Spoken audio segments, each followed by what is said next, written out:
Okay, probably recording. All right, so I'm just going to quickly explain what the issue with this house is.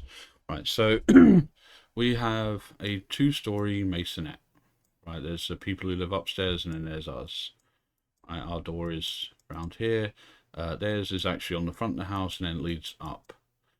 Now, the problem is unlike, so it's not flat all the way across this up here. Right, so if we make it into a cuboid. There you go, not bad.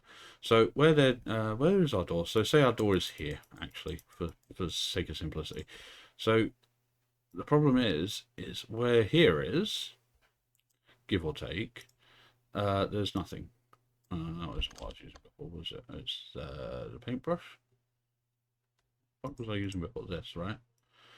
Right, so there's a flat in bit here. Right, and it's right above our bathroom. Our bathroom is here. Their door is about here, probably, and that leads up into their place, basically. Right, now the problem that we have is that the guttering, for some fucking reason, is right at the back of it.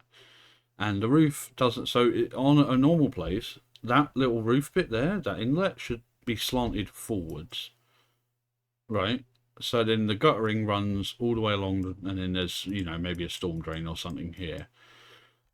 However, when the landlord was putting this house together, or doing whatever extension work it was he was doing, he decided to put the guttering right in the fucking back corner. Which would be fine if the guttering worked, but it doesn't, because it gets bunged up with leaves and shit, and it has to be cleaned. If we had a ladder, we could get up there and probably do it ourselves. The other problem is that besides, like, so we've got our roof of the indoors of this house, and they've got the floor of the indoors of their house, right? And obviously that's because this is a two-story house normally. In between these two floors, though, there is a layer of hardboard. It's literally wood. You can knock on it; it sounds hollow. And then above it, there's another layer of fuck knows what. Like the spark who came around the other day said it could be asbestos, which is not brilliant because obviously it makes drilling through it harder, especially for what you needed to do. Now our fuse box is roughly here, so actually no, let's move that back a bit further. And the house is actually way longer. It's not like super long, but there's a kitchen here somewhere, and this is where our fuse box is. The bathroom terminates about here.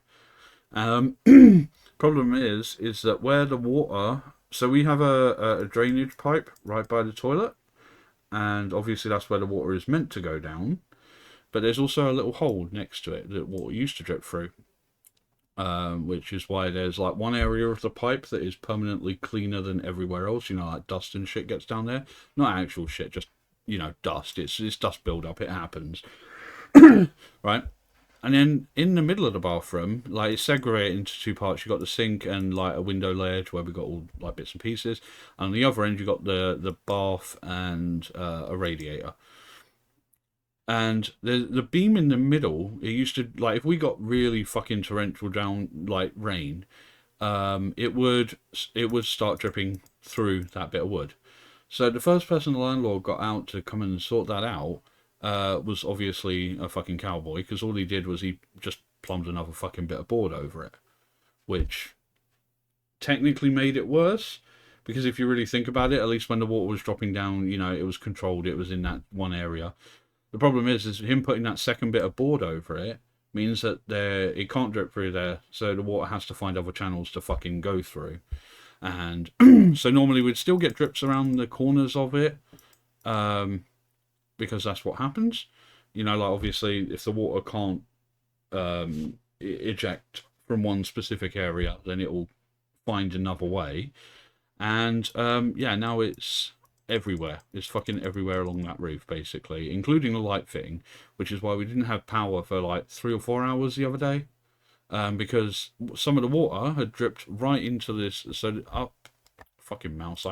I'm using this new mouse. It's not brilliant. So there's a light fitting right about here, one of those round motherfuckers, like sort of like a stadium light, except it's nowhere near as bright.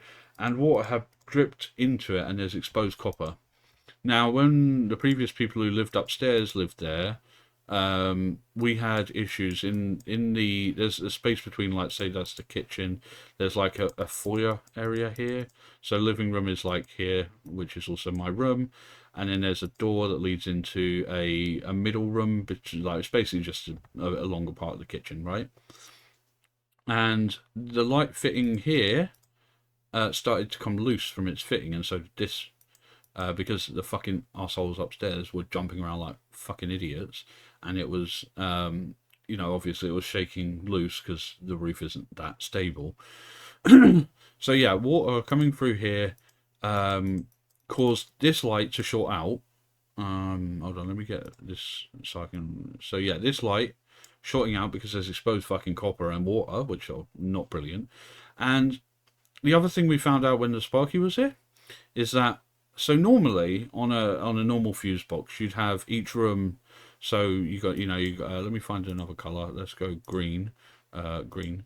So in the living room I've got one light. In their bedroom they got one light. This light fitting here, one in the kitchen, and then this one here in the bathroom. Now normally it would go like that, right? Each light would be on the same circuit, but they'd be split up like that. But because the landlord's a fucking idiot, and the cabling is god awful, what actually happens is it goes in, and there's a joint. There's some kind of box up here where, like, it's some kind of, I don't know, generator, or I don't know, I can't remember what you guys said. But basically it goes through this light first and then everywhere else. So when we lost this light, because obviously it was feeding back into the fuse box, causing an overload that caused the lack of power for 3 or 4 hours, it's why everything else blew at the same time. Now right now it's isolated, but the problem is if we turn on if somebody accidentally turns on that light, which we're hoping they don't because we've got a bit of tape over the switch now, all the lights will go bang and then they won't be coming back on again. However, the power is isolated on a different circuit now, so all the plug sockets would be they're on a different circuit basically.